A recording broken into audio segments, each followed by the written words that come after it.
وہ پانچواں گروہ تھا معدودین، عدد گننے والے۔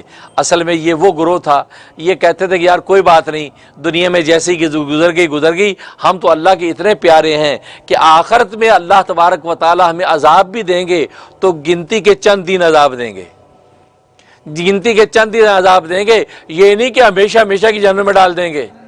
اور گنتی کے چند دن کتنے ہیں؟ ابن عباس رضی اللہ تعالیٰ فرماتے ہیں کہ ایک یہودیوں کا گروہ یہ کہتا تھا کہ پوری اس دنیا کی عمر جو ہے کتنی ہے؟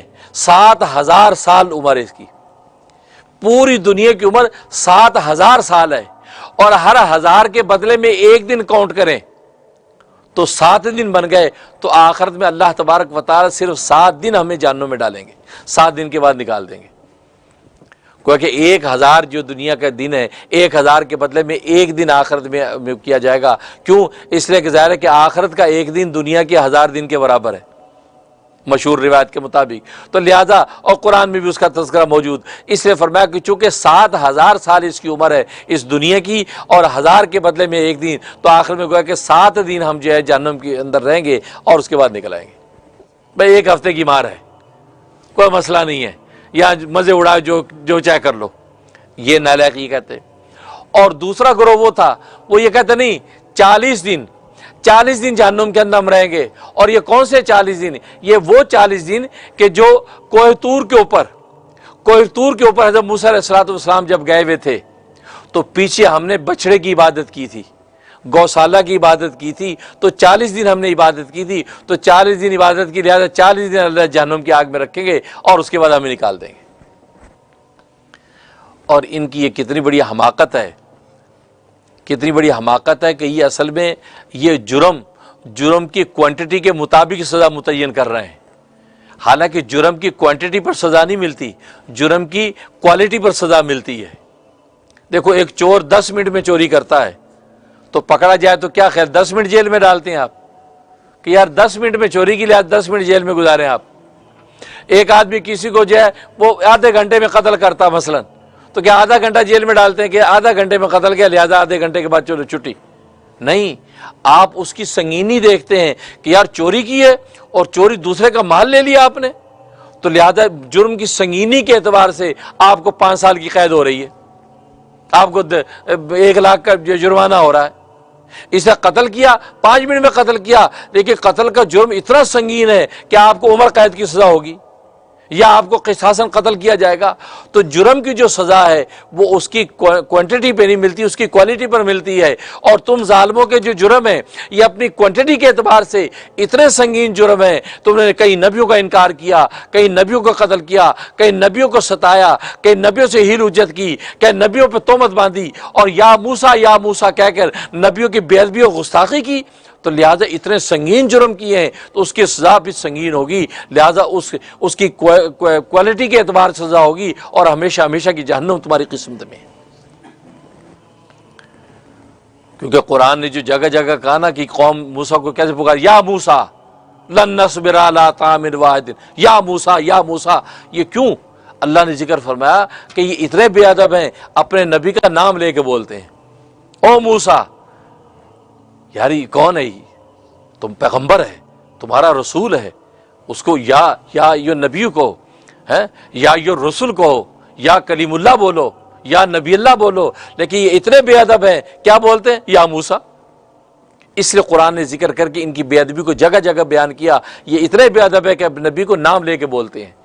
اور جبکہ امت محمدیہ کی حالت یہ ہے کہ صحابہ جب نبی کو بولتے تھے تو یا رسول اللہ، کہ نبی نے فرمایا جب مجھے تم یا رسول اللہ کے ساتھ بولو یہ مجھے سب سے زیادہ محبوب ہے، لہذا صحابہ یا رسول اللہ پکارتے تھے، یا نبی اللہ پکارتے تھے، یا محمد پکارنے کی اجازت نہیں۔ بلکہ ایک موقع پہ ایک بدو نے پکار دیا، جب سورہ حجرات اتر آئی وہ دروازے پہ آ گیا کہ یا محمد اخرج الینا، اے محمد آپ بھی ہمارے لیے ذرا باہر آئیے، ضروری کام ہے، یا محمد کہہ کے پکارا۔ اللہ نے سورہ حجرات اتار دی، تو نبی کو اس طرح نہ پکارو جیسے تم آپس میں ایک دوسرے کو پکارتے ہو، اور نبی کو اندر سے باہر نہ بلاؤ، بلکہ دروازے پہ چپ کر کے بیٹھ جاؤ، کیونکہ ہو سکتا ہے نبی اندر اس حالت میں ہو کہ اس پر وحی اتر رہی ہو، اور وہی تمہارے خیر کے لیے اتر رہی ہوگی، لہذا تم ڈسٹرب کر رہے بار بار، یا محمد اخرج الینا، یا محمد اخرج الینا، یہ کہہ کے ڈسٹرب کر کے نہیں، تم نبی سے ملنا چاہتے ہو اس کے دروازے پہ خاموش بیٹھ جاؤ۔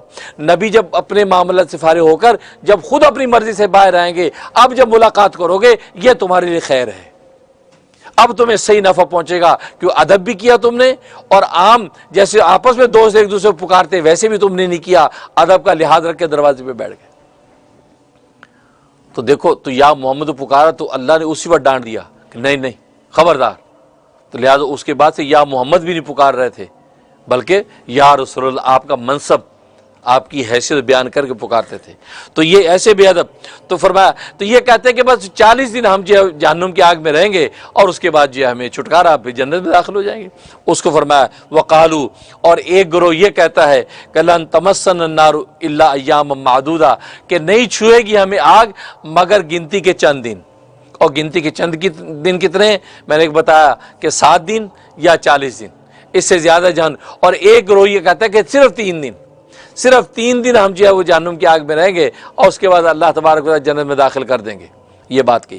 قل، اب اللہ تبارک و تعالیٰ پیغمبر سے کہتے ہیں، پیغمبر قل، آپ ان کو کہہ دیجئے، اتخذتم عند اللہ عہدا، کیا تم نے اللہ سے کوئی عہد باندھ رکھا ہے کہ اللہ تمہیں 7 دن جہنم میں جلائیں گے اور اس کے بعد جنت میں ڈال دیں گے؟ کوئی تمہیں کوئی ریٹن ایگریمنٹ ہوا ہوا ہے جو یہ بات کر رہے؟ قل، آپ ان کو کہہ دیجئے، اتخذتم عند اللہ عہدا، کیا تم نے اللہ کے سے کوئی عہد باندھ رکھا ہے؟ فلن یخلف اللہ عہدہ، کہ اللہ اپنے عہد کے خلاف نہیں کرے گا؟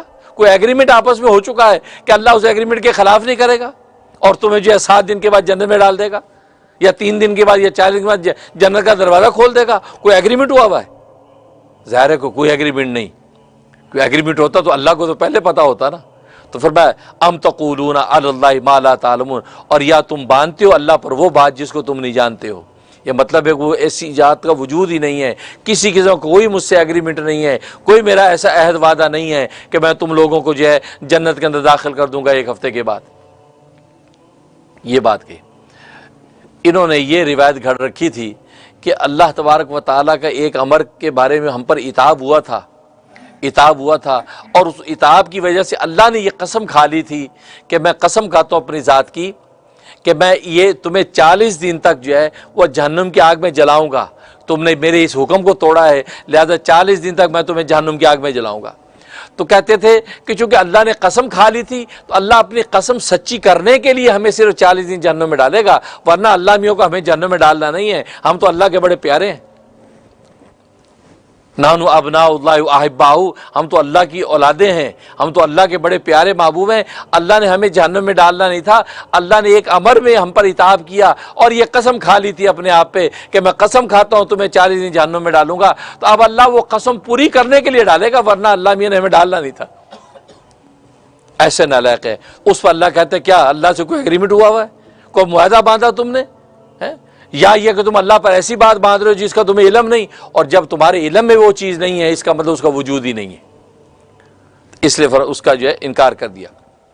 بلا من کسب سیئۃ، اب جو ہے وہ دوسری حالت کا جو تتمہ تھا یہ اس کو بیان کر رہے ہیں کہ قانون خداوندی بیان کیا جا رہا ہے۔ بلا، کیوں نہیں، من کسب سیئۃ، کہ جس نے برائی کمائی، برائی کی، وہ احاطت بھی خطیئتہ، اور اس برائی اور گناہ نے اس کو پورا گھیر لیا، ایسا گھیر لیا کہ کوئی جگہ باقی نہیں رہی جہاں ایمان ہو۔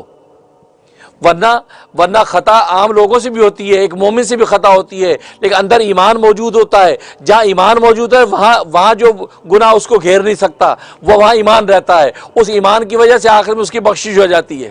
لیکن ان کی حالت یہ ہے کہ پورے گناہ نے ان کو گھیر لیا، لہذا ایمان کی خوشبو کسی جگہ بھی باقی نہیں، کیونکہ محمد کا انکار کر دیا، قرآن کی تکذیب کر دی، لہذا ان کے لیے کوئی گنجائش باقی نہیں رہی کہ ان کی بخشش ہو جائے۔ فرمایا کہ فاولئک اصحاب النار، پس یہ جہنم والے ہیں، مطلب جہنم میں داخل ہوں گے، ہم فیہا خالدون، اور جہنم میں ہمیشہ ہمیشہ رہیں گے۔ تو یہ تتمہ جو ہے دوسری حالت کا بیان کر دیا۔ بلا،